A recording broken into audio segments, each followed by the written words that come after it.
Buenos días para todos. Hola, doctor Juan Sebastián, buenos días. Buenos días a todos, ¿cómo están? Bien, ¿usted? Muy bien, gracias. Bueno, entonces lo voy a presentar. El doctor es odontólogo y cirujano maxilofacial de la Universidad Nacional y nos va a hablar del uso del ácido hialurónico en voluminización facial. Entonces, bienvenido y lo oímos. Nos pueden ir dejando sus preguntas en el chat y al final de la conferencia yo se las voy leyendo al doctor y las vamos respondiendo todos. Perfecto. Buenos días para todos. Es un gusto para mí estar con ustedes el día de hoy en esta conferencia, en estos días difíciles de cuarentena, en época de COVID. Pero bueno, espero que todos estén aprovechando estas oportunidades en casa para seguir aprendiendo un poco y brindarles aquí desde mi hogar pues un poco de la experiencia que tengo en voluminización facial con ácido hialurónico. Este es un tema que es muy extenso, espero no aburrirlos. Es muy extenso en tanto tiene muchísimas aplicaciones, tiene muchas consideraciones previas antes del tratamiento y muchas consideraciones posteriores al tratamiento, que son, vamos a tratar de repasarlas un poco en estos momentos. Y de igual manera quiero agradecer a Microvision, a Dermavision, pues por la oportunidad de tenerme aquí, poder compartir mi experiencia con todos ustedes. Con todo gusto, al final de la charla estaremos atendiendo a todas las preguntas que tengan. No sé si están viendo bien mi pantalla. No, señor, lo estamos viendo a usted. Yo le aviso cuando esté su pantalla. Creo que ahí. Listo, ya está su pantalla. Perfecto. Entonces vamos a empezar. Una introducción muy rápida, pues es importante siempre saber cuál es el elemento o el compuesto que vamos a aplicar en cualquiera de nuestros pacientes. El ácido hialurónico es un polisacárido natural que constituye la matriz extracelular, es altamente hidrofílico, está en diferentes tejidos del cuerpo humano y de los animales e incluso de las bacterias. Especialmente tiene una concentración alta a nivel del humor vítreo en el ojo, en las articulaciones y especialmente en el tejido celular subcutáneo para dar soporte a la piel y tiene una importante función en el transporte de agua. Es mínimamente inmunogénico, por lo que les mencionaba previamente. En todas las especies animales se encuentra con sus características físico-químicas casi que completamente preservadas, por lo cual es transferible de una a otra. El primero de estos que fue estudiado con fines estéticos, cosméticos, fue el Restylane, que fue introducido en Estados Unidos en el 2003, es producido en Suiza, si bien las aplicaciones del ácido hialurónico vienen desde los años 1950, para especialmente como carrier para diferentes medicamentos aplicados a nivel del humor vítreo y también tiene otras funciones para los manejos de osteoartrosis en rodilla, también para nanotecnología como medio de transporte para otros medicamentos. Y las aplicaciones estéticas, que son las que vamos a hablar, pues inicialmente tienen que ver con la disminución de arrugas profundas y superficiales, que tienen que ver con un entendimiento del envejecimiento facial como tal, que normalmente se da por la pérdida de volumen. Ojo, la pérdida de volumen y el envejecimiento facial en general tienen que ver con varios detalles importantes que no voy a entrar mucho en detalle, pero es importante que lo sepamos, y es los cambios que hay a nivel de la piel como tal, de un envejecimiento intrínseco y un envejecimiento extrínseco. El intrínseco tiene que ver pues con básicamente todo el componente genético asociado, y el extrínseco tiene que ver con todas las características asociadas del paciente, si es fumador, si no es fumador, la exposición al sol, entre otras cosas. La piel no es lo único que se descuelga, por decirlo de alguna manera. También se pierde tejido adiposo, también se pierde el tamaño de los músculos, la piel, en general la epidermis, la dermis pierden tamaño, pierde su función o su resistencia tensil, y todos estos cambios son los que se deben tratar si se quiere mejorar en realidad las características del envejecimiento facial. ¿Cuál es la ventaja del ácido hialurónico? Definitivamente que es reversible, y al serlo de esta manera, pues tiene una ventaja importante respecto a los otros competidores en cuanto a que si llegan a haber complicaciones o alteraciones en cuanto al resultado final, puede corregirse mediante la aplicación de hialuronidasa. Sus predecesores, especialmente el colágeno, la silicona, entre otros, tenían o tienen muy buenos resultados también, pero sus complicaciones pueden ser mucho más serias, en tanto no se pueden retirar excepto pues mediante manejo quirúrgico. Es importante saber de todos los compuestos que estos tienen unas características importantes. Para el ácido hialurónico, exclusivamente para rellenos faciales, hay dos características que son importantes que se debe conocer, que son el módulo elástico o G' y la cohesión. El primero tiene que ver con la resistencia a la deformación del compuesto de ácido hialurónico, y este es proporcional a la concentración del ácido, y al crosslinking o el reticulado, que ya vamos a hablar un poquito más de ello, y la cohesión tiene que ver con la integridad del producto tras la implantación del mismo. Estas dos características son las que le van a dar las propiedades viscoelásticas y van a hacer que tenga mayor o menor capacidad de elevación de los tejidos, y de igual manera que el paso a través de la aguja sea, digamos, con mayor o menor resistencia. Hay muchos tipos de compuestos de ácido hialurónico, como los pueden observar. Están viendo la flecha de mi cursor. Sí, señor, se Sí, ve. perfecto. Hay diferentes compuestos, ya muy estudiados todos. Está el Restylane, Juvederm, Belotero, Neuramis, está Ivoire, está gran cantidad de compuestos que en general tienen unas concentraciones de ácido hialurónico semejantes de 17 a 24 miligramos por mililitro. Esto varía según el porcentaje de reticulado, que no es otra cosa que, si ustedes observan esta molécula de ácido hialurónico que hay sobre la porción superior derecha de la pantalla, hay unos puentes en rojo que unen las moléculas de ácido hialurónico. El polisacárido como tal está unido por estos puentes que le dan viabilidad estructural y lo mantienen incluso pasando por superficies que imprimen alta presión al mismo, es decir, podría ser fácilmente la aguja. Esto no es otra cosa que el reticulado o el crosslinking, dar la estabilidad a ese ácido hialurónico que normalmente en un medio natural no tiene las propiedades mecánicas para poder ser inyectado en la piel. Los porcentajes de este reticulado también varían según las fórmulas y el tipo de tecnología usada para el reticulado. Todas las empresas que lo manufacturan tienen su propia técnica, tienen sus propios primer, que en general son dos, y también tienen diferentes características viscoelásticas. En realidad, la gran mayoría tienen efectos muy semejantes en cuanto sean bien aplicados por el profesional idóneo, y los tiempos de duración pues también son muy semejantes, de 6 hasta incluso 14 meses. En Mona Lisa pues hay 4 variantes de ácido hialurónico, una variante suave, blanda, dura y ultra, que ya veremos cómo puede funcionar. Siempre antes de atender un paciente que tiene necesidades estéticas y que se pueden corregir con ácido hialurónico, hay que entender cuáles son las características faciales de ese paciente. No me voy a detener mucho acá, solo es para que lo tengamos en cuenta, y siempre debe haber una observación cuidadosa y apreciación de las diferencias faciales entre géneros que ya vamos a determinar. No olviden nunca que la estética facial se rige por el género, por los rasgos que ya veremos, la etnia, la edad del paciente y los parámetros estéticos y cosméticos que a veces impone la moda.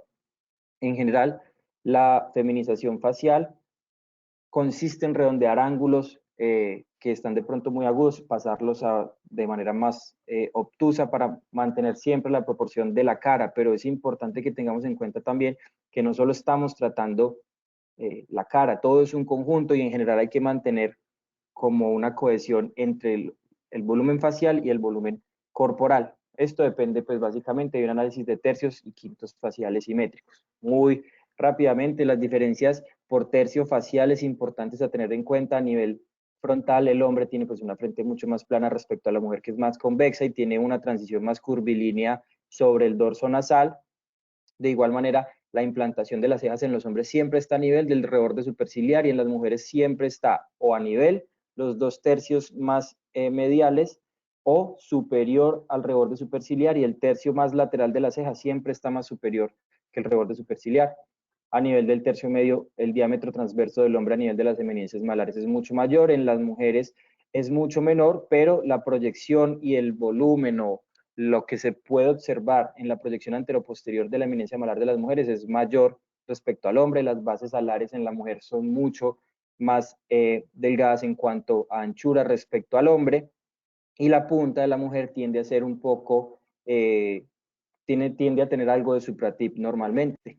Por último, a nivel del tercio inferior, es muy importante tener en cuenta cómo la mandíbula del hombre siempre es mucho más cuadrada, ángulos más agudos. En la mujer las superficies son mucho más redondeadas, con unas transiciones más limpias, más delgadas también en diámetro transverso, y la exposición de piel de los labios de la mujer es menor a la exposición de la piel de los labios del hombre, y los labios de la mujer en general son mucho más voluminosos que los del hombre. Cuando se está trabajando con este tipo de compuestos, en general cuando se trabaja con cirugía cosmética facial, en realidad también hay que tener en cuenta cuáles son las características armoniosas del cuello, pues si se va a trabajar especialmente a nivel del ángulo mandibular, borde mandibular, esto es importante conocerlo para lograr los objetivos que busca el paciente. Un cuello armonioso, pues básicamente tiene que ver, obviamente, con una apariencia delgada, donde se observen todas las estructuras anatómicas asociadas, pero especialmente bajo la luz, está descrito que se debe formar una sombra subyacente justo por debajo del borde mandibular que permita ver en realidad la transición que hay entre la cara y la mandíbula y en realidad permitir una definición entre estructuras. Obviamente también idealmente debería estar bien delimitado el triángulo muscular del cuello con su borde anterior en el esternocleidomastoideo, el borde superior a nivel del borde mandibular y hacia anterior sobre la línea media. Importante tener en cuenta que si vamos a trabajar en estos componentes tenemos que siempre tener en cuenta cuál es o dónde está concentrada la dominancia de la cara. Y esto no es otra cosa que hay tres estructuras faciales que son las que mandan, digamos, son las que son más vistosas cuando se observa un rostro humano, y son la nariz, las eminencias malares y el mentón. Tengan presente que si se aumenta o se disminuye el volumen de estas estructuras, pueden haber cambios importantes en la percepción de la cara y la dominancia puede pasar a otras zonas. Por ejemplo, en el caso de esta paciente, que no es un caso mío, es un caso tomado de los artículos aquí referenciados, es una paciente con una lipoatrofia importante a nivel de las eminencias malares, depresión de contenido graso a nivel nasolabial, al nivel infraorbitario, y las bolsas o los compartimentos grasos medial y mediano se encuentran depletados. Claramente la dominancia en la cara de esta paciente está dada por estas eminencias malares, pero ojo, si se llegase a hacer un tratamiento con ácido hialurónico, es posible que esa dominancia sea transferida a un mentón que probablemente está en retrogenie o es muy pequeño. Y es importante a estos pacientes siempre comentarles este tipo de posibilidades. Lo que ven en el esquema del lado derecho, pues es básicamente cuáles son las estructuras faciales que son susceptibles de ser voluminizadas adecuadamente, que ya entraremos un poquito en detalle al respecto de ellas, no de todas, pues porque definitivamente el tiempo no nos da. Y lo que ven en este esquema es básicamente las estructuras que son susceptibles de manejo quirúrgico más adecuadamente en vez de manejo voluminizador con este tipo de compuestos. ¿Qué es lo que se quiere lograr? ¿Qué es lo que se quiere mejorar con el tratamiento con estos compuestos? Básicamente se busca restituir la anatomía asociada del paciente mediante la restitución de volumen. Estos son algunos de los compartimentos grasos que ya describió el doctor Roerich en el año 2007 en su estudio anatómico en cadáveres, que idealmente es donde debería ir ubicada la aplicación de ácido hialurónico. Ya veremos los planos un poquito más adelante. Son unos de los tantos compartimentos que buscamos restituir para lograr la mejoría a nivel de rítides superficiales y profundas, depresión de contenido graso en general, dar mejor volumen, mejor sustento a la piel, y en algunos casos pues también voluminizar por aspectos cosméticos y deseos del paciente, zonas como la región temporal o labial. Ojo, mucho cuidado con estos pacientes, especialmente pacientes de la tercera edad. Si no hay un buen análisis, no se puede determinar, y si no hay un buen conocimiento de las posibilidades quirúrgicas y no quirúrgicas para los pacientes, no se puede determinar adecuadamente cuál es el tratamiento. Este paciente claramente requiere otro tipo de manejo adicional al voluminizador mediante ácido hialurónico o grasa, entre otras cosas. Requiere probablemente otro tipo de cirugías que pues no es el tema de la charla. Siempre antes de inyectar este tipo de compuestos, como lo mencioné, es importante tener en cuenta unas características. La G' y la viscosidad baja normalmente dan cuenta de fillers superficiales que se van a depositar en compartimentos anatómicos más superficiales. Y aquellos que tienen G' alta y una viscosidad alta son fillers profundos que deben ir en idealmente tejido celular subcutáneo o a nivel perióstico para elevar adecuadamente esos tejidos. En general, muchos de los compuestos de ácido hialurónico se llaman rellenos dérmicos, pero este puede ser un término que está mal acuñado, en tanto no necesariamente se van a aplicar en la dermis. Como lo mencioné, según las necesidades del paciente, según el plano anatómico y según el tipo de compuesto, pueden ir mucho más profundos. De esta ubicación exacta dependen los resultados adecuados, y esto solo lo sabremos individualizando los casos. ¿Cómo se individualizan? Valorando adecuadamente el paciente. En general se puede decir que los fillers de partícula pequeña son de rellenos dérmicos, de media son para la dermis media, y los de partícula grande son para dermis profunda a nivel del tejido celular subcutáneo o a nivel perióstico.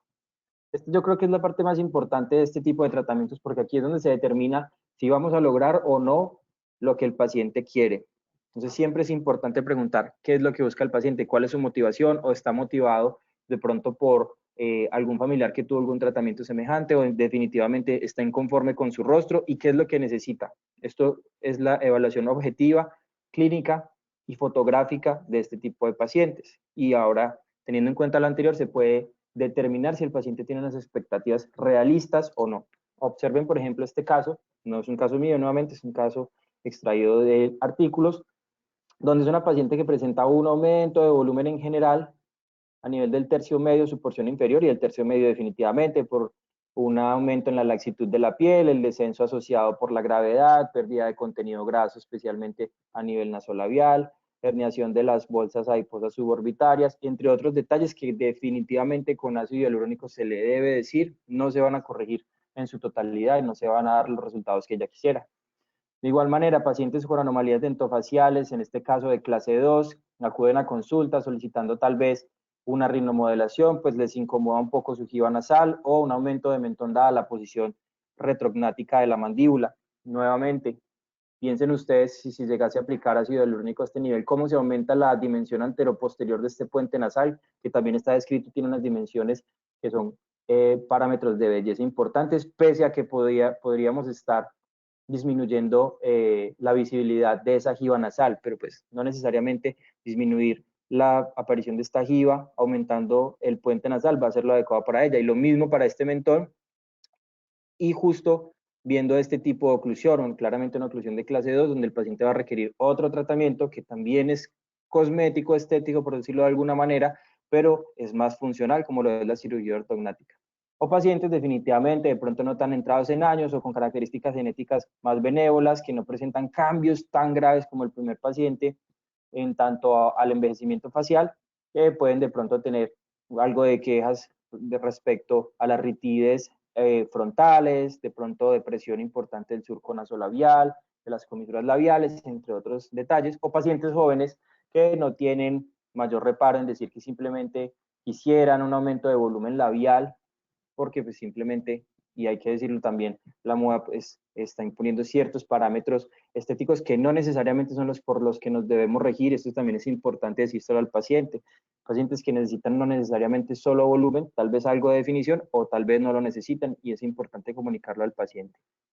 Esto hace parte de la educación del mismo. Se le debe decir al paciente claramente que esto no es un tratamiento mágico que va a tener los cambios que el paciente desea inmediatamente, incluso puede requerir aplicaciones posteriores al mismo porque los resultados no son los que se desean, y se le debe decir al paciente también que esto puede incluso requerir de aplicaciones posteriores que impliquen también mayor gasto económico. Siempre debe esto estar muy explícito en la consulta de valoración del paciente, así como un consentimiento informado explícito.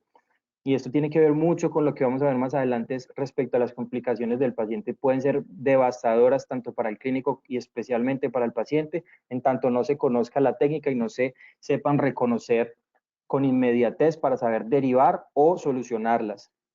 La valoración siempre debe ir acompañada de fotos preoperatorias, por lo menos una foto frontal, una de perfil y 2 fotos de 3/4. Dependiendo del caso, se puede considerar fotos caudales o cefálicas. Y siempre en la consulta de valoración debe haber aproximaciones al resultado, como las que presenta el doctor Nayam en su libro de cosmética, donde básicamente, especialmente, por ejemplo, en este caso del surco nasolabial, se puede hacer presión lateral al mismo, buscando este tipo de resultados, que son los que se pueden lograr con el compuesto de ácido hialurónico. Es importante que sepan y que entiendan los pacientes que nunca jamás se van a desaparecer por completo las ritides o los surcos en general, y especialmente cuando se están aplicando pues, los movimientos de la mímica facial, pues se van a hacer un poco más notorios. Siempre ser muy explícito con el paciente. A nivel de los labios también se pueden hacer aproximaciones de este tipo, nuevamente tratando de evertir un poco los labios del paciente, buscando mayor exposición de la mucosa oral, que es lo que se podría lograr en estos casos. Técnicas de inyección, es muy importante saber todo el armamentario que se tiene a la mano para aplicar compuestos de este tipo, para lipoinjertos en general, la recomendación es tener tanto las agujas como las cánulas. Una no es contraindicación de la otra, ambas van a permitir al clínico lograr resultados más adecuados con disminución del riesgo del paciente. Diferentes técnicas de inyección que ya conocen, inyecciones lineales, punciones seriadas en abanico y inyecciones de depósito. La primera de estas se ingresa lateralmente, se llega a la zona pues donde se desea depositar el compuesto y justo cuando se está retrayendo la aguja se empieza a aplicar de manera lineal el compuesto. Esto puede ser de manera retrógrada o anterógrada. Las punciones seriadas de igual manera a la anterior, simplemente la diferencia es que solo se va a depositar pequeñas cantidades de compuesto a lo largo de diferentes punciones. La técnica de cross-hatching o de abanico, digamos, permitiría este tipo de enmallados que facilitarían el moldeamiento de zonas amplias a voluminizar, y las inyecciones de depósito son inyecciones únicas, profundas, que posteriormente van a ser moldeadas de manera digital. Vamos a ver algunos casos que realicé con el compuesto de ácido hialurónico de Mona Lisa, el cual vamos a ver cómo se pueden lograr algunos excelentes resultados en los pacientes, siempre teniendo en cuenta la anatomía asociada a cada una de las regiones donde se va a trabajar. En la región glabelar está la arteria supratronclear y supraorbitaria, en la región temporal la arteria superficial temporal, en la región infraorbitaria está la arteria infraorbitaria con su nervio, en la región perioral están las arterias labiales superiores e inferiores, ramas de la arteria facial que también deriva en las arterias dorsal nasal, lateral nasal y angular en la llamada zona peligrosa perinasal. Súper importante esta región perinasal, hay que tener en cuenta toda la vasculatura que está aquí alrededor, que no me voy a detener en ella, y especialmente a nivel de la glabela y del radix nasal, hay comunicaciones arteriovenosas importantes que tienen que ver con las uniones de la arteria supratronclear, angular y supraorbitaria, derivadas de la arteria central de la retina, las cuales son preciso, ojalá, nunca tener una inyección vascular a este nivel, pues se puede incluso causar ceguera permanente al paciente por un embolismo de ácido hialurónico a nivel de la arteria central de la retina. Entonces, muchísimo cuidado con todas estas regiones. Ya vamos a ver unas consideraciones para disminuir el riesgo. A nivel frontal se puede usar Mona Lisa blando suave, que varía del uno al otro. En realidad no varía la técnica de reticulado, varía un poco el porcentaje, pues las concentraciones nunca varían del ácido hialurónico, lo que varía son el tamaño de partícula, que es el que va a permitir un aumento de volumen mayor o menor. Se puede hacer de manera lineal o se puede hacer mediante punciones seriadas, siempre marcando el sitio quirúrgico a mejorar, y siempre, idealmente, yo lo prefiero hacer con por lo menos bloqueos locales o bloqueos regionales. Considero que estas inyecciones duelen, sí le puede molestar al paciente, y pues para mayor confort prefiero hacerlo de esta manera, si bien algunos, en realidad todos los ácidos, todos los compuestos vienen también con lidocaína, pues esta va a hacer efecto justo después de la inyección y no cuando se está inyectando. Entonces yo en realidad prefiero hacerlo de esta manera. A continuación les voy a mostrar algunos videos, estos no son míos, son del doctor Rorich, cirujano plástico, quien nos muestra cómo él hace la técnica mediante punciones seriadas a lo largo de esta ritide profunda que hay por acción del músculo procerus y del músculo corrugador ciliar. Observen ustedes, entra muy superficial, en dermis superficial, no es necesario ir más allá. Aumentos pequeños, muy pequeñas cantidades del compuesto, y siempre lo moldea mediante presión digital. Se pide al paciente que anime. Cuando hay bloqueos regionales, la mímica facial se ve un poco alterada, por eso yo prefiero en la gran mayoría de casos demarcar cada una de las zonas que quiero voluminizar, y se puede acceder de diferentes maneras a la zona que se quiere voluminizar, de diferentes angulaciones, pequeños aumentos con el compuesto. Aquí es importante siempre ir muy superficial, especialmente porque la arteria supratronclear y la supraorbitaria en sus porciones más proximales, más iniciales, están más profundas. Y como observan aquí en estas retides ya transversas, se puede hacer una aplicación lineal con una inyección anterógrada en este caso. Quiere decir que está entrando e inyectando el compuesto y va profundizando un poco más, logrando ese tipo de resultados. Súper importante en los pacientes que no están conformes con la apariencia de su frente, comentar que las posibilidades de tratamiento con ácido hialurónico son limitadas en tanto no se coadyuven con toxina botulínica. Si no se limita la función a este nivel, los resultados no van a ser tan adecuados. Como en esta paciente, por ejemplo, de 58 años, ella está un poco inconforme con unas ritides superficiales a nivel de tercio superior y medio frontal, pero le molestan básicamente unas ritides verticales en el tercio más inferior frontal, los cuales pueden ser manejadas mediante ácido hialurónico, pero deben ser llevadas mediante tratamiento coadyuvante con toxina botulínica para lograr este tipo de resultados, disimulando de manera importante cómo se ven las líneas de expresión a este nivel, y en estos casos también pues se pueden lograr este tipo de tratamientos siempre comentándole al paciente cómo se debe hacer y las posibilidades que hay. Para la región de las ojeras, nuevamente, un rostro joven tiene características muy diferentes a un rostro ya adulto, entrado en años. Miren las características de la piel, miren la laxitud de los tejidos, una piel humectada, brillante, una piel seca, con herniación de la grasa orbitaria, que se podría decir equívocamente que hay una ojera o una pseudo ojera, entre comillas, asociada a esta herniación de tejido, paciente que no es candidato para aumento de volumen a este nivel. Siempre, como lo había mencionado, importante hacer aproximaciones a los resultados, como en este caso lo que se podría lograr, explicando al paciente que el color de la jera no va a cambiar a menos que se logre un efecto Tyndall, que no es lo que buscamos, que es una tonalidad azul a ese nivel por un depósito muy superficial del ácido hialurónico. Para cuando se está delimitando la ojera como tal, hay dos herramientas importantes que no son completamente certeras para delimitar la ojera, pero sirven para ubicarse espacialmente. Son una línea vertical sobre el canto interno y sobre la pupila. Normalmente justo debajo de estas dos se podría encontrar la ojera, si bien en este caso se va un poco más lateral e inferior, pero sirve para ubicarse en el paciente. Ojo, nuevamente, como lo mencionaba, estos pacientes no son candidatos a aumento de volumen. Observen ustedes como la herniación de la grasa a este nivel va a producir en malas manos, en un mal diagnóstico, la posibilidad de pensar que se pueda voluminizar estos detalles. Mucho cuidado con esto, siempre delimiten, marquen, es mi preferencia hacerlo así para no llevar el compuesto más allá de donde debe ir. Idealmente este nivel se puede hacer igual, con agujas o con cánulas, en este caso usamos Mona Lisa suave o blando. Se puede hacer con aguja o cánula. Cuando se realiza con agujas, idealmente las punciones deben ser lo más mínimas posible. Recuerden que estamos en una zona altamente vascularizada. La punción debe permitir un acceso que permita este tipo de movimientos para llegar a todas las áreas o todas las unidades que componen la ojera, y posteriormente se puede hacer otra punción tal vez algo más posterior, o si se hace con cánula se puede hacer en un solo trazo.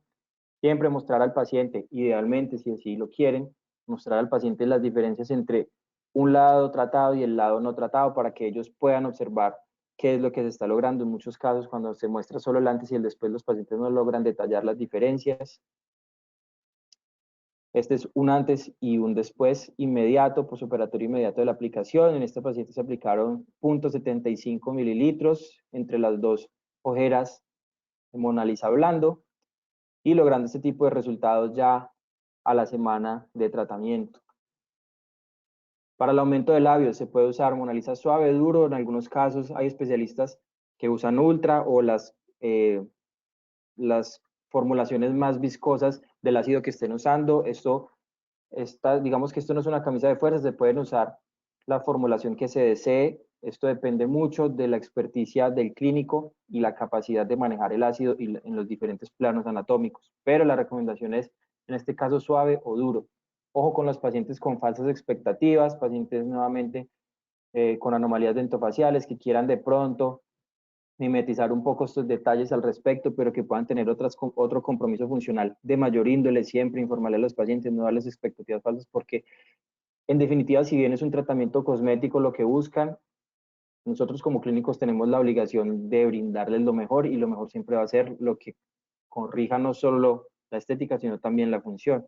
O pacientes ya entrados en años con, por ejemplo, este tipo de pérdida de soporte labial superior e inferior, un aumento de la exposición de la piel del labio superior importante, la exposición de bermellones mínima básicamente, y una retrogenia importante, probablemente asociado a un problema craneofacial.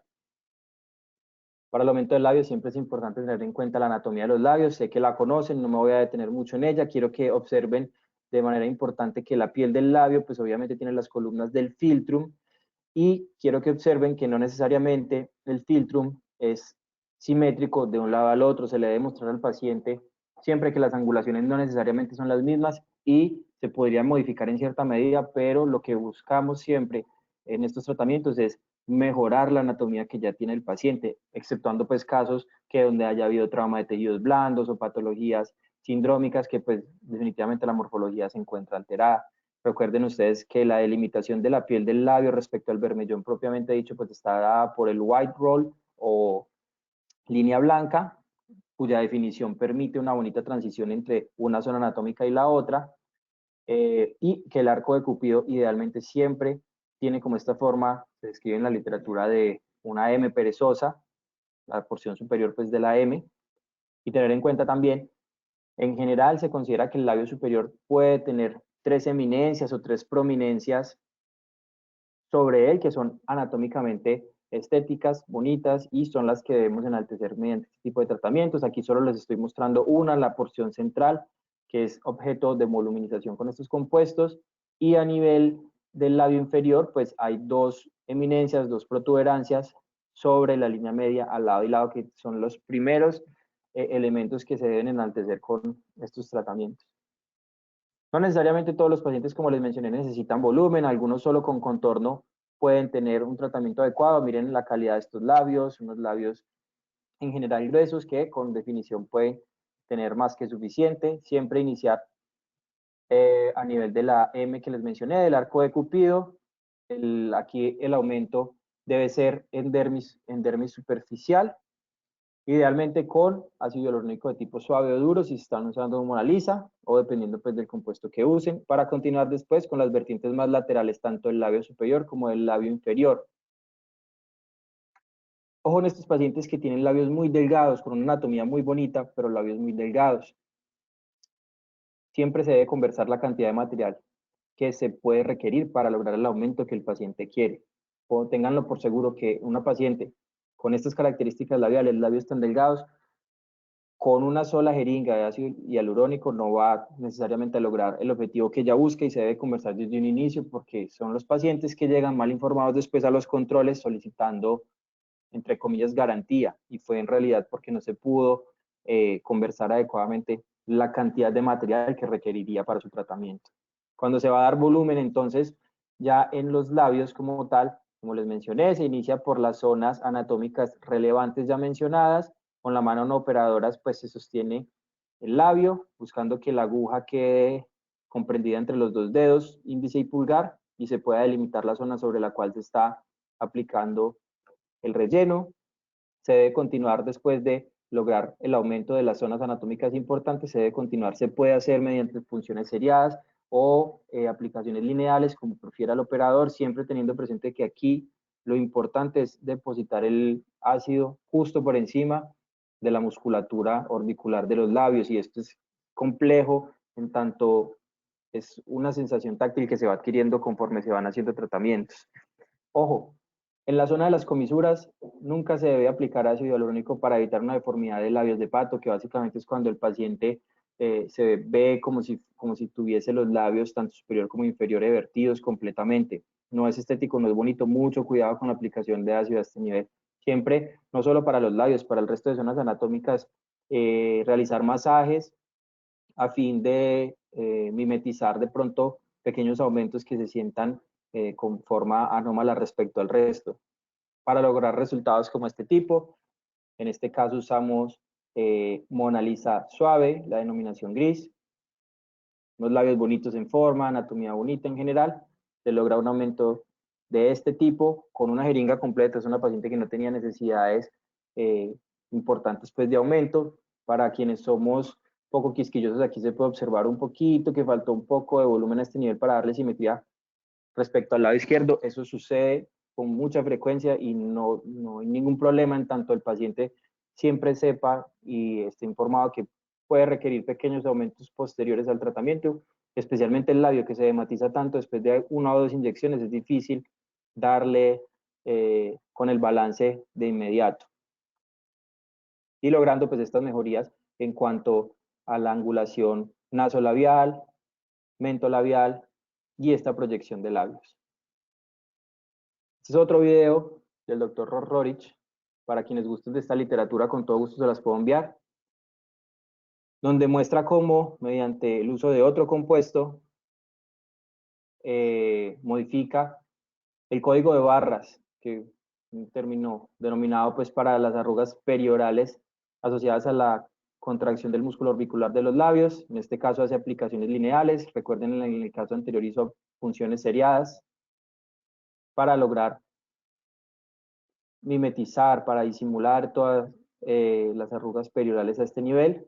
Y aquí lo que va a hacer básicamente es dar aumento de volumen a nivel del labio inferior, y fíjense que él está delimitando las 2 eminencias que hay a nivel del labio inferior y que se encuentran justo por dentro de 2 líneas imaginarias que pasan por la base alar. Aumenta volumen en una eminencia, luego en la otra, para lograr resultados como los de este tipo. Para los surcos periorales se puede usar, dependiendo de las necesidades del paciente y el gusto del operador, suave, duro o ultra. En especial vamos a hablar de las líneas de marioneta y el surco nasolabial. Ya el surco nasolabial sabemos que está la arteria angular a este nivel, que los 2 tercios más inferiores ella se encuentra más profunda, y en su tercio más superior está mucho más superficial, justo en la proximidad del ala nasal, donde se anastomosa con las otras ramas que ya conocimos, y en especial se debe delimitar pues su forma. Normalmente es un triángulo con una base superior y un vértice inferior, y a nivel de las comisuras labiales y las líneas melolabiales o líneas de marioneta es importante saber cómo una se configura respecto a la otra y cómo se continúan. Observen ustedes en este primer paciente una comisura labial descendida levemente, sin una aparente línea de marioneta subyacente. Segundo paciente, un área de depresión importante a nivel de la comisura, con una depresión a nivel de la línea melolabial, susceptible de relleno y que puede tener complicaciones o consideraciones funcionales, en tanto esta retracción de tejido a nivel puede favorecer el acúmulo de saliva y la aparición de quilitis angular. Y observen ustedes cómo se ve la comisura labial de un paciente joven, que normalmente se debe corresponder con la línea labial superior e inferior. Una vez han identificado definitivamente cómo es la continuidad de ese surco respecto a la línea melolabial, siempre se debe iniciar por la estabilización de la comisura y del surco. Por eso la recomendación es iniciar estabilizando la línea melolabial o la línea marioneta mediante relleno de ácido hialurónico. Especialmente yo prefiero el duro a este nivel, para que esto dé un efecto de elevación de la comisura y se pueda entrar a tratarla adecuadamente, dando el volumen que requiere. E incluso yo sé que en aumento de labios dijimos no es bueno aplicar ácido hialurónico en la comisura, pero en este caso en especial se puede hacer pequeños aumentos lineales para divertir esos tejidos y evitar el acúmulo de saliva a este nivel. Siempre, como lo mencioné, buenas marcaciones de las zonas que se buscan rellenar. Delimiten bien cuáles son los casos. Nunca un surco va a ser igual al otro. Observen en esta paciente del lado izquierdo el surco nasolabial mucho más amplio que del lado derecho. Por esto las cantidades no van a ser las mismas, y dependiendo de esto es que se va a planificar la necesidad de 1, 2, 3, hasta 4 jeringas o lo que requiera el paciente. En este caso lo hicimos con cánula, con un solo ingreso, un bloqueo infraorbitario prefiero yo. Se puede hacer extraoral o intraoral. Se tuneliza el camino, buscando que la cánula logre este tipo de movimientos a través del mismo punto de inserción para lograr modificar el surco en toda la profundidad del mismo. Una aplicación profunda debe ser en estos casos ideal perióstica, para que los tejidos se eleven desde su porción más basal hasta la porción más externa, logrando este tipo de cambios en el posoperatorio inmediato, comparación del lado izquierdo versus el lado derecho. Este es otro video de Mona Lisa, donde quiero mostrarles cómo hay diferencias en cuanto a la técnica, pero si se saben ejecutar bien, se puede hacer sin ningún problema. Entonces aquí ya nos saltamos la parte de la anestesia, pero el doctor lo que hizo fue poner un bloqueo justo donde ingresan las agujas, bloqueo local aquí, bloqueo local acá. Ahí lo que hizo fue agrandar un poco el orificio para para que la cánula pueda ingresar. Entonces, lo primero que se debe hacer es tunelizar la cánula para llegar al plano indicado. Una vez se llega al plano indicado, ella se va suave, no presenta ninguna resistencia más que la inicial. Se verifica con el dedo no operador donde se encuentra la punta de la aguja o de la cánula para empezar a inyectar. Ya les dije, en un plano profundo en este caso, y se va verificando los aumentos con el dedo no operador. Observen ustedes, y algo que me gusta a mí del diseño de esta jeringa es que no es para manejo o no es para apoyo a nivel del pulgar, sino a nivel de la palma. Eso da mayor control, en tanto la fuerza a veces no es desmedida y no se aplican bolos que puedan de pronto ser más grandes de lo necesario. Movimientos oscilantes de adentro hacia afuera para que no se aplique en una sola parte el ácido hialurónico. Vuelve y entra en una dirección completamente diferente a la anterior y sigue aplicando a medida que entra y sale. Y luego voy a adelantar un poco pues por temas de tiempo. Ingresa al otro lado, nuevamente, movimientos oscilantes, adelante, atrás, verificando con la mano dónde se está ubicando el ácido. Importantísimo, si tienen una presión de inyección muy alta, redirijan la aguja, redirijan la cánula, pues probablemente están en un plano más superficial, que da más resistencia y donde el ácido no va a cumplir la función que se busca lograr. Logrando este tipo de resultados en estos pacientes, en reposo, observen cómo se disimula muy bien el surco, pero nunca desaparece. Y siempre, como lo mencioné, especialmente a nivel de los surcos periorales, dado que la mímica facial es tanta a este nivel, siempre en sonrisa plena o media, o incluso hablando, se va a ver algo de surco residual a este nivel. Y siempre va a estar ahí, el paciente debe saberlo. Comparemos entonces cómo lo hace el doctor Rorich. Él lo hace con funciones seriadas mediante aguja. Observen ustedes, aquí hay una comisura pronunciada y una línea de marioneta muy tenue, muy pequeña, que se continúa con esta profundización de la piel aquí un poquito.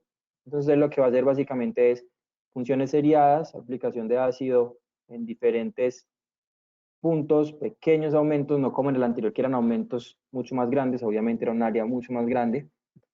Estabiliza primero esa línea melolabial, esa línea de marioneta, y se va hacia superior, hacia cefálico, hasta ir llegando a la comisura. En este plano de ser dermis media, idealmente, ingresar desde diferentes angulaciones para lograr la corrección que se busca de esa comisura. Voy a adelantarme otro poquito para que veamos cómo lo hace él a nivel del surco nasolabial. Funciones seriadas, de caudal acefálico. Esta es la porción donde se encuentra más profunda la arteria angular. Idealmente, si pueden aspirar, mejor. Movimientos oscilantes, adelante, atrás, para nunca inyectar el compuesto en la misma zona. Moldeamiento mediante presión digital. Y continúa más superior, hacia el ala nasal, ingresa en diferentes direcciones.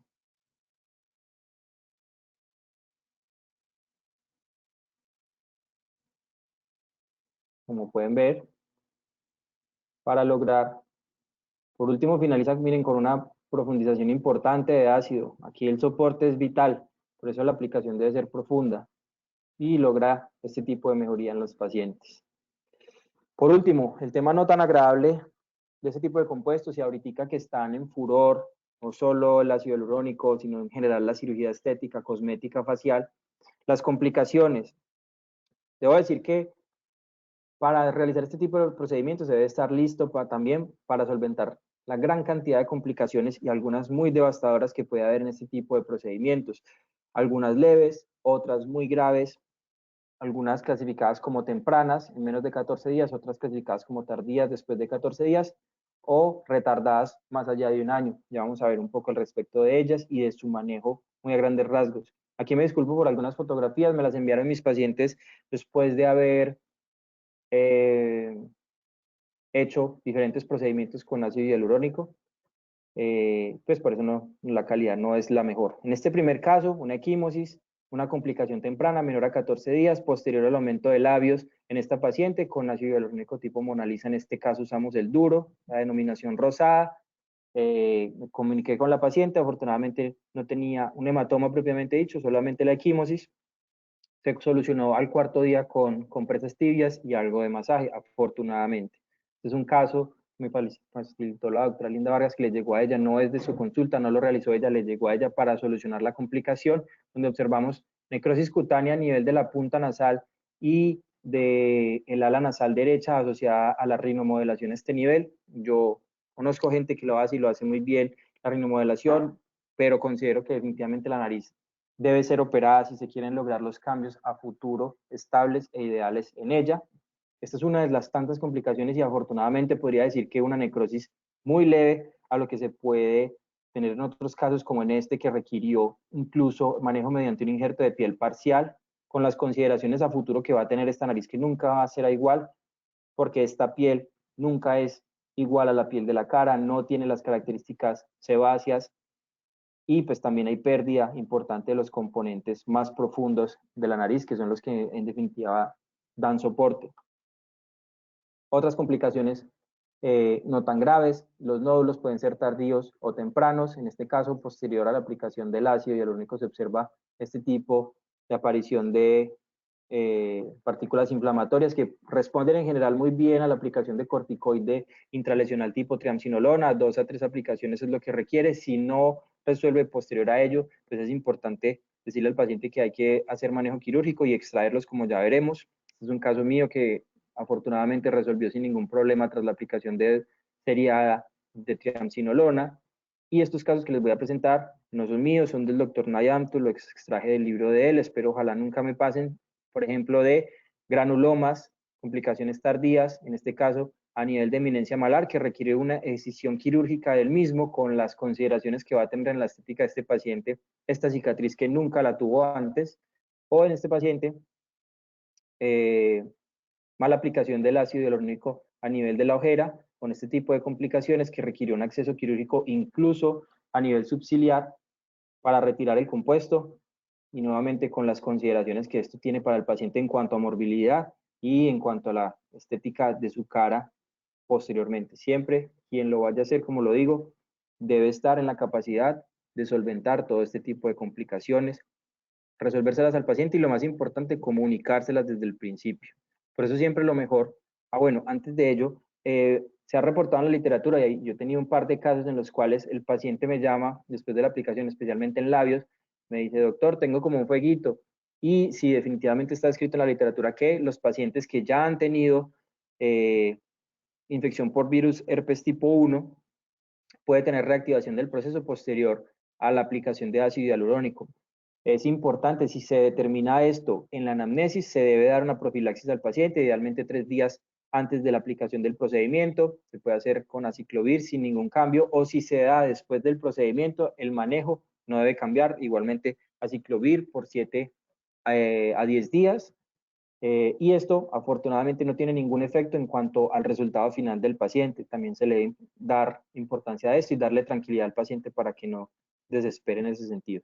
Siempre, como lo mencioné en alguna parte de la exposición, puede haber posibilidad de sobrecorregir o de no corregir adecuadamente o dejar una simetría. Siempre es mejor no sobrecorregir en estos casos porque en caso de aumentos excesivos y la aplicación de hialuronidasa concomitante, pues se puede perder el resultado de un trabajo que tal vez esté bien hecho. Por eso siempre menos es más, van a haber citas posteriores, cuantas las que sean necesarias para que el paciente tenga el resultado que desea y que el clínico esté conforme a las expectativas del clínico y al criterio del clínico. No nos podemos dejar llevar tampoco pues por las necesidades del paciente.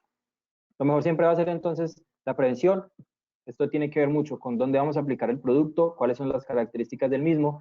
El conocimiento anatómico amplio de la zona permite disminuir el riesgo, la bioseguridad siempre ir de la mano de ella, siempre hacer, el paciente debe ir sin maquillaje, hacer un buen lavado de la piel con un jabón de clorexidina, aspirar previamente a la aplicación del compuesto.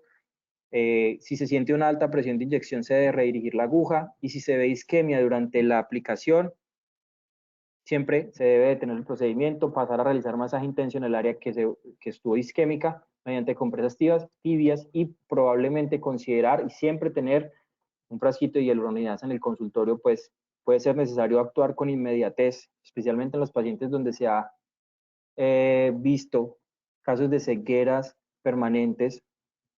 Normalmente lo que se considera es que se identificó el evento adverso tardíamente y en realidad la capacidad de respuesta ideal para evitar una ceguera permanente en el paciente en la literatura dice que es de 40 a 70 minutos, es en realidad muy corto el tiempo de respuesta que tenemos, entonces siempre debemos estar preparados.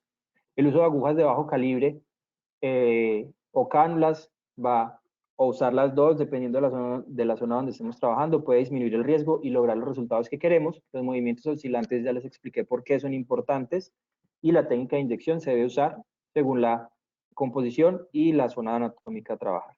Por último, pues nada, esto en realidad es un tratamiento que es estable, es predecible, ya la literatura lo ha demostrado, los compuestos en general todos funcionan muy bien.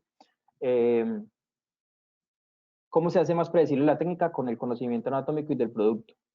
Esto permite que limitemos los casos, que derivemos, si es necesario, derivar al paciente a otro especialista que dé cuenta del tratamiento necesario del paciente, si necesita tratamiento a nivel cutáneo, de pronto con láser o un peeling, o necesita no solo el ácido hialurónico, sino también toxina botulínica, o definitivamente requiere un lifting más blefaroplastia y después de pronto mirar si requiere un aumento de volumen. Esto es lo importante porque necesitamos brindar al paciente la atención integral que él se merece, y esto solo lo podemos hacer individualizando los casos y valorando bien al paciente. De esto depende también la comunicación amplia con el mismo, dar cuenta de todo lo que hemos visto previamente, para hacer que es un procedimiento, entre comillas pongo sencillo, y por eso ahorita se está haciendo mucho, pero puede tener complicaciones muy graves, por eso mucha responsabilidad a la hora de realizarlo. Muchísimas gracias. Agradezco nuevamente a Microvision y a Dermavision por tenerme aquí. Nuevamente les envío un saludo fraternal en estas épocas difíciles, donde todos debemos propender por ayudarnos entre sí para que podamos salir de la mejor manera. Estoy atento a todas las preguntas que requieran. Aquí les dejo los contactos por si gustan de la literatura o tienen alguna inquietud al respecto, con todo gusto. Hola, doctor, tenemos varias preguntas. Claro que sí. Listo, entonces se las voy leyendo. El doctor Andrés Eslava, que es periodoncista, nos pregunta: muchas gracias por su webinar. ¿Este tipo de ácido hialurónico solo es para relleno facial o se puede usar el suave para regeneración ósea o para relleno de papilas interproximales en pacientes con espacios negros? ¿Qué experiencia tiene usted en ácidos para este tipo de casos? Bueno, en realidad no tengo ninguna experiencia con ácido hialurónico en regeneración de tejidos blandos periodontales. He visto algunos casos últimamente en esta época de cuarentena. Hay dos tipos en general de ácido hialurónico, el reticulado y el no reticulado. El reticulado es el que usamos para los aumentos faciales. ¿Sí me están escuchando bien? Sí, señor, yo lo estoy oyendo bien. Perfecto. El que usamos en estos casos es un ácido de tipo reticulado que tiene mayor resistencia mecánica, pues por los movimientos faciales y demás. El que se usa para regeneración en tejidos blandos, tengo entendido que es otro tipo de ácido hialurónico que no está reticulado y por ende es como un líquido, como una masilla mucho más ligera, que permite que al mezclarlo con otros tejidos, incluso con los andamiajes de colágeno o de titanio, permite formar y con el hueso permite formar una masilla, pero en realidad no, este ácido no es para ese tipo de aplicaciones, y tampoco tengo experiencia al respecto de lo que me preguntaba el doctor.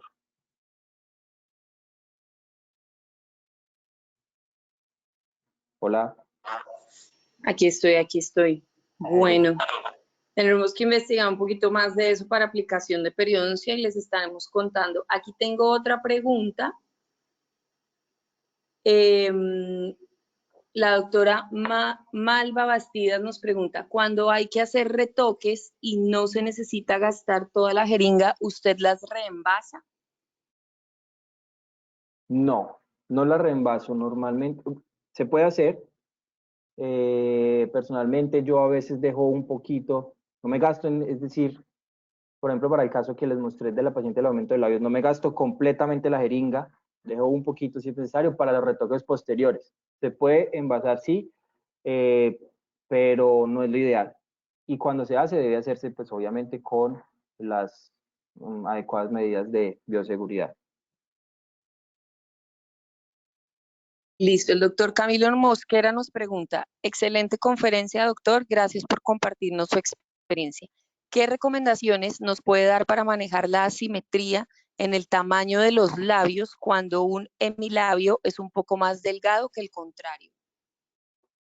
Bueno, aquí hay que tener en cuenta varias cosas, y es, cuando hay asimetrías de este tipo, no necesariamente es por volumen, sino por forma en sí.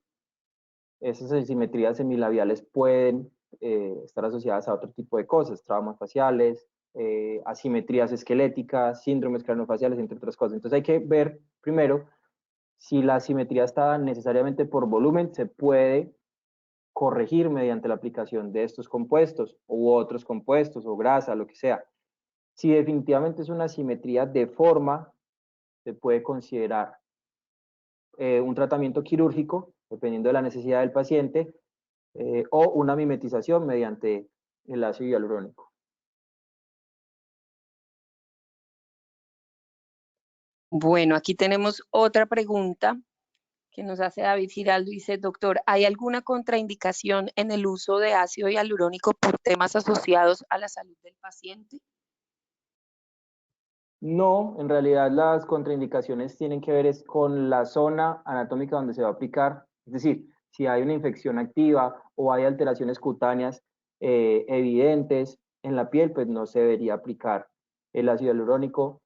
Han habido reportes de reacciones alérgicas que normalmente no es al ácido como tal, sino al primer que se usa, al reactivo, perdón, que se usa para realizar el reticulado, que a veces quedan pequeñas o muy pequeñísimas partículas que pueden tener efectos alérgicos en el paciente, pero en general las contraindicaciones tienen mucho que ver es con las expectativas del paciente, el tipo de paciente, las necesidades que ellos pues buscan, y no, básicamente eso. Bueno, aquí seguimos con preguntas que tenemos varias. Doctor, ¿cuándo está indicado el uso combinado de toxina botulínica y rellenos en el tercio superior? ¿Cómo lo maneja usted? ¿Qué secuencia debe utilizarse? Pues en realidad la gran mayoría de casos está indicado hacerlo en terapia coadyuvante por una muy sencilla razón, y es que lo que buscamos con la toxina botulínica es la toxina propiamente dicha no va a mejorar las arrugas como tal. Lo que hace es que esas arrugas no se pronuncien tanto porque la mímica facial está disminuida en ese paciente, pero la configuración de la arruga permanece siendo la misma. ¿Qué sucede con el Botox? A la arruga no estarse o a la musculatura no estarse contrayendo todo el tiempo, esa arruga va a tener, o la piel va a tener la posibilidad de irse regenerando, depositando colágeno nuevo a ese nivel y reduciéndola en tamaño. ¿Qué sucede? Cuando son pacientes entrados en años, esa capacidad de regeneración epidérmica está muy disminuida, entonces no se logra el efecto de remodelado a ese nivel, por lo cual se debe ayudar con el ácido hialurónico para mimetizarla, para disminuirla un poco. Eso no sé si responde a tu pregunta. Creo que esa es la idea. Listo, ya le escribimos al doctor Mosquera que nos escriba si quedó resuelta su pregunta. Aquí tengo otra de la doctora Malva. ¿Cómo aplica la hialuronidasa? Esa es una muy buena pregunta y hace poco estuve buscando artículos al respecto. No está bien descrito cuánto se debe aplicar de hialuronidasa, cómo se debe aplicar. ¿Cuál es mi recomendación? Siempre verificar de cuánto viene el producto que ustedes están usando. Yo uso una que viene de 1500 unidades internacionales, es decir, que si la diluyo en 10 mililitros, me queda por cada mililitro, perdón, me quedan 150 unidades. 15 unidades internacionales, perdón. No hay un valor, es decir, no te puedo decir, tienes que aplicar 20 unidades internacionales para retirar el aumento de volumen a nivel de la ojera, por decir cualquier cosa. Han habido estudios en los cuales se trata de determinar cuáles son las cantidades necesarias para reducir la cantidad de ácido hialurónico en una zona anatómica especial y van entre los 5 a las 15 unidades internacionales para corregir parcialmente ese aumento de volumen. Quiero decir que no se va a retirar o a diluir por completo el ácido hialurónico depositado. Si definitivamente es, por ejemplo, un paciente inconforme con su aumento de labios y lo quiere retirar completamente, sí requerimos cantidades mayores, 80 unidades internacionales por cada labio, incluso pueden ser pocas, pero la recomendación es hacerlo seriado. Importante también explicarle al paciente que la hialuronidasa es una enzima natural que va a diluir o va a degradar el ácido hialurónico propio nativo. Entonces la zona va a verse como un poquito falta de humectación durante unos días, eso va a resolver a los 1 o 2 días sin ningún problema.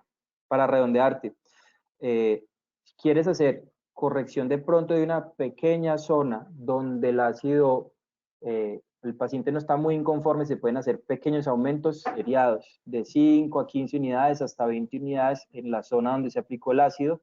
Si es una zona muy amplia, ya se puede considerar un aumento mayor de las concentraciones de hialuronidasa, y siempre decirle al paciente que, igual que cuando aplicaste el ácido, pues lo importante es que siga viniendo para ver cómo se puede ir determinando la necesidad de tratamiento. Listo. El doctor Mosquera nos escribió que se había quedado resuelta su pregunta. Aquí tengo otra del doctor Juan Pablo Mejía. Tengo dos de él.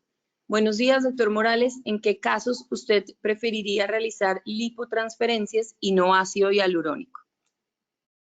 Preferiría usar la hipotransferencia en general en los pacientes que tengan demanda de muchas zonas anatómicas: frente, párpados, surcos, labios.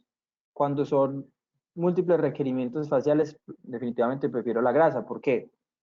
En últimas, cuando se va a hacer un gasto económico importante en ácido hialurónico, pues, hombre, si te vas a gastar en 4 o 5 jeringas, eso fácilmente te puede estar cubriendo casi que la cirugía completa, con las ventajas que tiene la grasa. Entonces, en casos en los que vea que la necesidad es amplia, prefiero hacer lipotransferencia, a cuando son, pues, pequeñas áreas a retocar.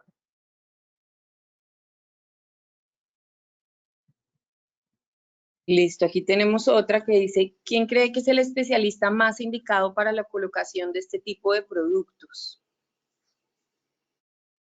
En realidad, el especialista indicado para la aplicación de este tipo de productos debe ser alguien, como lo mencioné en el apartado de complicaciones, que esté capacitado para resolver cada una de las complicaciones, desde las sencillas hasta las más graves, e identificarlas.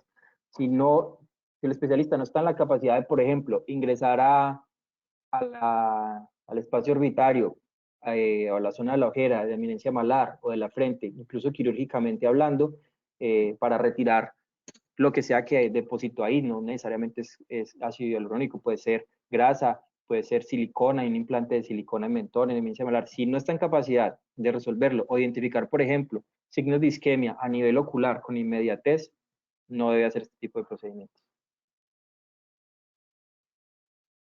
Vale, acá tenemos otra que dice, ¿qué edad mínima se recomienda que tengan los pacientes para la aplicación de ácido hialurónico? No, en realidad, pues, no hay una edad descrita. En realidad, pacientes, pues, ya después de la adolescencia, incluso se podría realizar la aplicación de este tipo de productos, eh, según las necesidades del paciente. Obvio, ahí es cuando viene el clínico también a definir si es un paciente que lo necesita, tal vez una niña de 17 años, inconforme de pronto por parámetros de moda, o vio alguna cosa que le gustó, pues tal vez no sea un paciente adecuado mentalmente para, no sé, una voluminización de labios. Eso tiene mucho que ver también con la escogencia del paciente y con las motivaciones del paciente, pero no hay una edad eh, descrita. Incluso en niños que tienen lipoatrofias por algún síndrome craneofacial, entre otras cosas, se pueden hacer lipoinjertos sin ningún problema, que van a requerir probablemente más adelante retoques, claro que sí, pero se puede hacer. El doctor César Torres nos dice, buenas tardes, muy buena conferencia. Una pregunta, ¿cómo calcula la cantidad de ácido para aplicar en un defecto? Gracias. Depende de muchas cosas, doctor. Depende del área anatómica y de la profundidad de ese surco. En realidad es difícil decir con certeza al paciente cuánto es lo que vas a necesitar aplicar, pero en general, para un aumento sutil de labios, podrías gastarte solo una jeringa, tanto en el labio superior como en el labio inferior. Como por ejemplo, no sé si están viendo mi pantalla. ¿La ven? Sí, señor, se ve. Por ejemplo, en este caso, esta paciente que les mostré, son unos labios muy delgados. Con certeza, una sola jeringa para los dos labios no va a ser suficiente para lo que ella quiere. Depende mucho de esto, de la estimación, de lo que gusta el paciente. Y aquí es supremamente importante también decirle al paciente la posibilidad de, mira, si quieres lo podemos hacer una sola jeringa inicialmente, tú ves los resultados y me dices si estás conforme o no. Tienes que tener presente la posibilidad de que puedes requerir más, y eso pues implica otra jeringa, otra inversión nuevamente. En general en labios, una jeringa podría o no estar bien, Para los párpados inferiores normalmente 0,5 y 0,5 está bien, pero no necesariamente puede ser más o puede ser menos. A nivel de los surcos nasolabiales, en muchos casos, en pacientes centrados en edad, incluso una jeringa por cada lado es lo indicado. Para aumentos de mentón, una sola jeringa te vas a quedar corto. Es complicado y eso tiene mucho que ver pues, con la anatomía propia del paciente y siempre decir, nunca llevar las cuentas por lo bajo, sino por lo alto, para en caso de que lo requieran, pues informarle al paciente y que esté prevenido. Listo, ya casi acabamos las preguntas. Dice el doctor José Vallejo, ¿cuánto se debe esperar para hacer correcciones con hialuronidasa? No hay un tiempo específico para esperar, pues normalmente lo que sí es, por ejemplo, es dejar que pase el periodo inflamatorio. Lo que no nos mencionan y lo que no se dice en la literatura es que, por ejemplo, todas las zonas son sujetas a un edema que es mayor o menor dependiendo de la capacidad de la respuesta inflamatoria del paciente. En algunos pacientes se me han inflamado incluso los párpados hasta 4 días, 5 días, me han hecho pequeñas equimosis que no permiten pues la valoración del resultado final. Y es en ese momento, cuando ya ha disminuido la inflamación totalmente en cualquiera de las áreas anatómicas, que uno podría entrar a definir si requiere o no requiere hialuronidasa. Pero solo como por temas de visualización adecuada del defecto residual, para saber dónde se debe aplicar. Vale, acá tenemos otra, la doctora Yulipsa Grisales, dice, muy buena charla, felicitaciones, tengo 2 preguntas. ¿En pacientes con esclerosis múltiple se puede aplicar? Y en pacientes con rellenos permanentes no reabsorbibles que tienen defectos o depresiones, ¿se puede aplicar ácido hialurónico? Sí, para la segunda pregunta, sí se puede, pero si tú tienes un defecto asociado a un material permanente, quiere decir que el material está mal puesto, se movilizó, se deformó, no recomendaría aplicar un compuesto de estos a un material permanente que está mal ubicado o está deformado o simplemente ya no es adecuado porque las caras van cambiando y ese implante que tal vez a los 30 años funcionaba bien, a los 45 años ya no se ve tan bien por los cambios faciales. La recomendación sería repensar nuevamente todo el tratamiento del paciente. Para la primera pregunta, es un tema controversial. Yo he visto algunos reportes que ponen como en entredicho la aplicación de ácido hialurónico en un paciente con esclerosis múltiple por reactivación de la enfermedad, pero la evidencia no me es clara. Es decir, que yo no tengo conocimiento en este momento que necesariamente sea una contraindicación absoluta para la aplicación del ácido, si bien es un tema en estudio que hay que profundizar. Bueno, estas también son de la hialuronidasa otra vez. Para correcciones posteriores a la aplicación estética, ¿cuándo está indicado la triamcinolona o cuándo utiliza hialuronidasa? La triamcinolona está básicamente descrita para los casos que son nódulos residuales o granulomas inflamatorios. Si tú tienes un granuloma que fácilmente pasa los 7 milímetros y ya tiene 10 milímetros, 1.5 milímetros, pues necesariamente la probabilidad que responda a la al corticoide es mucho más baja y puede requerir una decisión quirúrgica. Si tienes granulomas de 7 milímetros, 5 milímetros o menos, puedes darle la oportunidad de la aplicación con triamcinolona. Normalmente periodicidad de la aplicación son 2 semanas, incluso pueden ser 3, 4 aplicaciones, dependiendo de la evolución del paciente vas a determinar si funcionó o no funcionó y vas a requerir un manejo quirúrgico. Siempre hay que darle tiempo al corticoide de actuar. Normalmente el paciente uno se lo aplica y dice a la semana, no, doctor, eso no me funcionó. Es prudente darle más tiempo, incluso hasta un mes, mes y medio, 2 meses después de la última aplicación para determinar si funcionó o no funcionó. ¿Había otra pregunta ahí o solo era esa pregunta? No era esa. Y aquí tengo unas muy parecidas ya para terminar de la hialuronidasa, entonces se las voy a leer juntas porque creo que están muy relacionadas. Una es del doctor Esteban Londoño y nos dice en cuánto tiempo actúa la enzima hialuronidasa, los controles cada cuánto tiempo realizarlos. Y la siguiente dice el doctor Jorge Páez Botero, excelente conferencia, doctor Morales. Quería preguntar al cuánto tiempo post-infiltración considera la utilización de la hialuronidasa, teniendo en cuenta el edema y la corrección inicial con masajes postquirúrgicos. Muchas gracias y un abrazo. Para la segunda pregunta, normalmente a los 7 días es suficiente tiempo de cicatrización y corrección del edema para aplicar la hialuronidasa. Puede que algunos pacientes, especialmente los de la tercera edad, por su proceso inflamatorio y su cicatrización retardada, requieran un poquito más, pero eso lo vas sabiendo conforme los vas viendo en los controles. Si a los 7 días ves una inflamación residual, pues espérate a que esté controlada y puedas definir el defecto final en una consulta siguiente para aplicar la hialuronidasa. Y la primera pregunta, ¿me la puedes repetir, por favor? Claro que sí, ya se la repito. Déjame ver aquí que había saltado a la otra.